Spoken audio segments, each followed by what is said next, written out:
We're back for another season of high school football on 1150 WIMA. The Web Insurance countdown to kickoff. Working our way to our first game of the year featuring Allen East and Bath.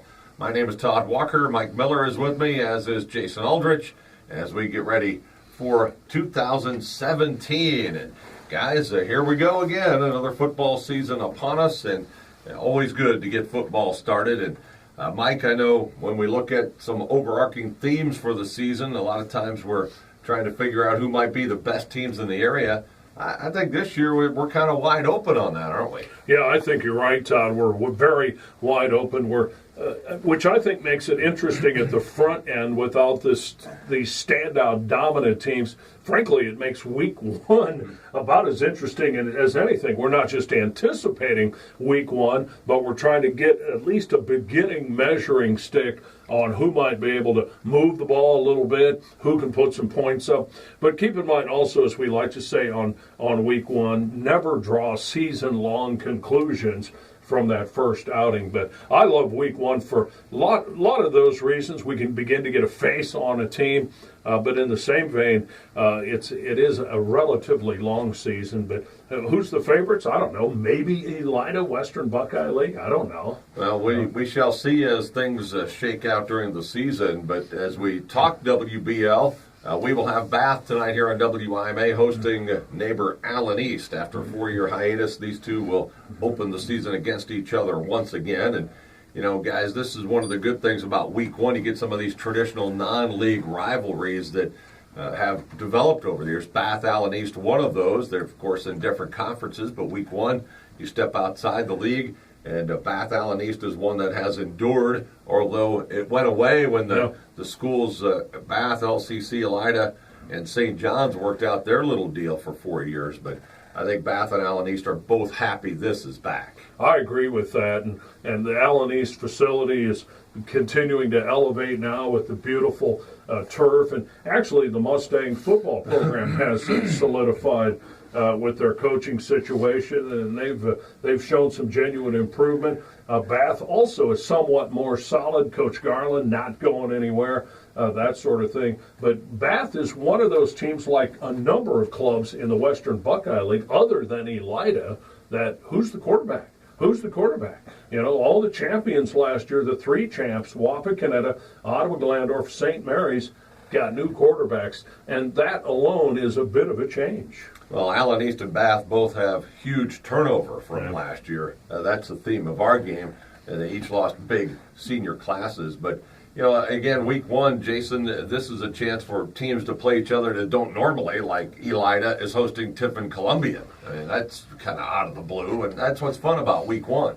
And I remember over the years in covering high school, as I have, like you guys have for quite a bit of time now, whether it be this area, the Tiffin area, the Findlay area where I've been before, the likes of, I remember Findlay and Elida used to open up the regular season. And that, you know, that was kind of an off-balance type rivalry for a couple of years, no question. When Findlay had their glory days, I think the likes of Ben Roethlisberger and the Irides and Coach Height in his heyday there up at Findlay. But yeah, it's interesting in week one to see these non-conference matchups. And now we're seeing more and more even minus week one. Sometimes you get into week 5, week 6, because a lot of these teams, whether it be changing leagues, being an independent, we're seeing a lot more of that year in and year out. Well, we certainly will see that with Lima Central Catholic, as they do not have a league, but they are home tonight for one of their Northwest Conference former brothers, Spencerville.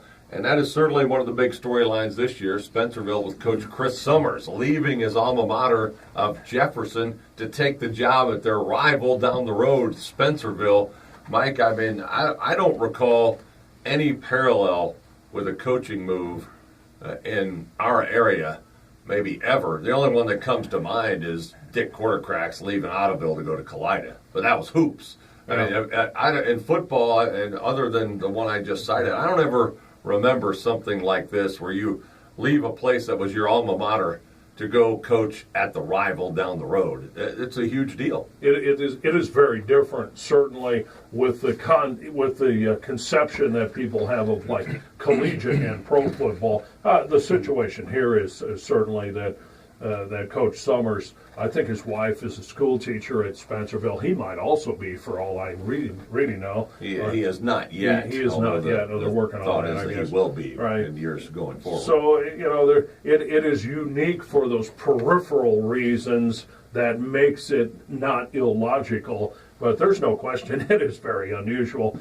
for that to happen. And, the only other kind of thing, or one of the few other things, is, again, a basketball thing.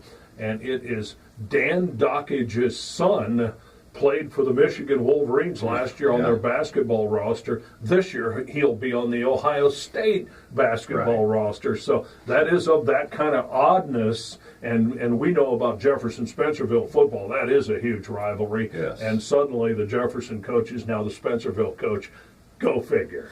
Another strange situation that's going to be dealt with is the turf at Shawnee High School, at Shawnee Stadium. It apparently was badly mangled by a company they brought in to redo the whole thing, and it is quite a mess.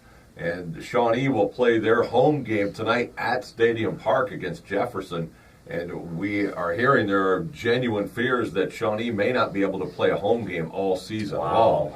Now, that is a huge development. And guys, I don't know if you can remember an experience with similar turf problems at a stadium, maybe isolated from maybe a week or something, but to lose a whole season at home would be disastrous. It is disastrous, and obviously if there's some culpability through some firm that they were involved with, then I don't see it necessarily as the school district or the athletic department's fault. I do recall 2 years ago when Wapakoneta had a game at Shawnee, and it was rain and lightning at the front end, and then we were ready to play, and the Shawnee officials decided at that point we're going to destroy this field. And that was like week 1 or 2 of the season. So they played the next day on a Saturday at Wapakoneta with the field turf down there. Right. So that'll be an easy slide down to Wapakoneta, but very distressing for Shawnee. I feel for them. I hope they can get it figured out.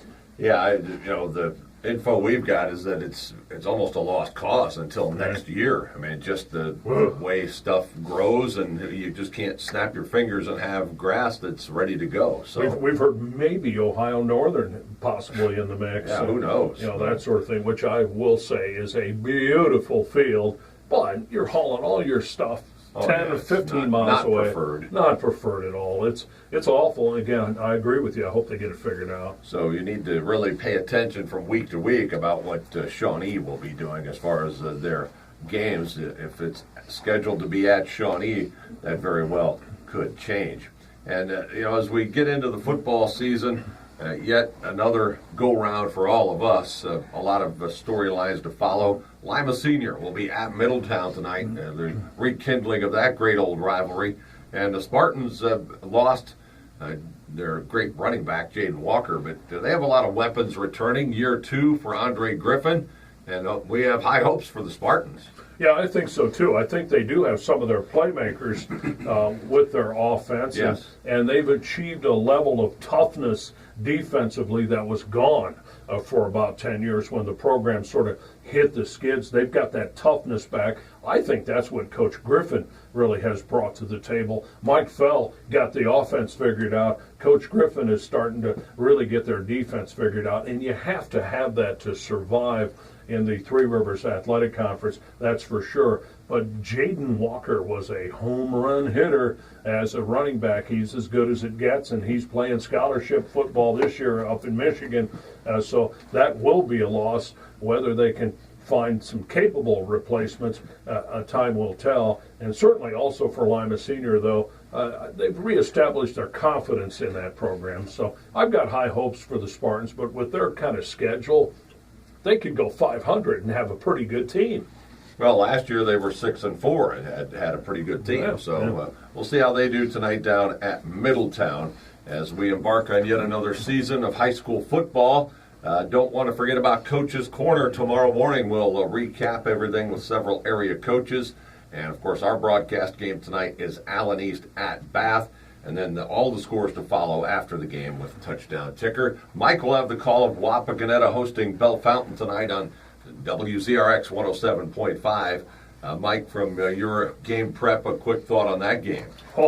tough challenge for the Wapakoneta Redskins. Yeah. Bellefonte with like 20 lettermen back. They were a very good football team last year. And last year, the opening game they played was at Donnybrook. Of course, it got rolled into the next day because of lightning. But I would say on paper and just through sheer logic, Wapakoneta may be a slight underdog at home tonight in their opener.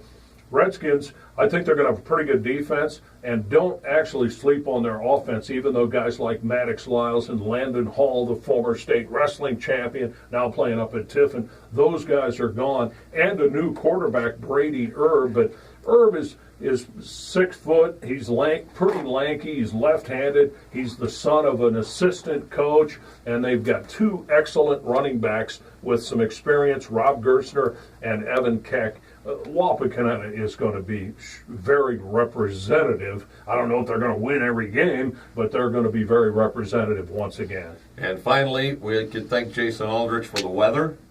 Absolutely, I'll take credit. Is that what you're going with? Yes, indeed. Total home run, Jason. Yes, and we are all very thankful because, as we just talked about on a couple of occasions about last year's games, this time last year we had issues. So we take this weather and run.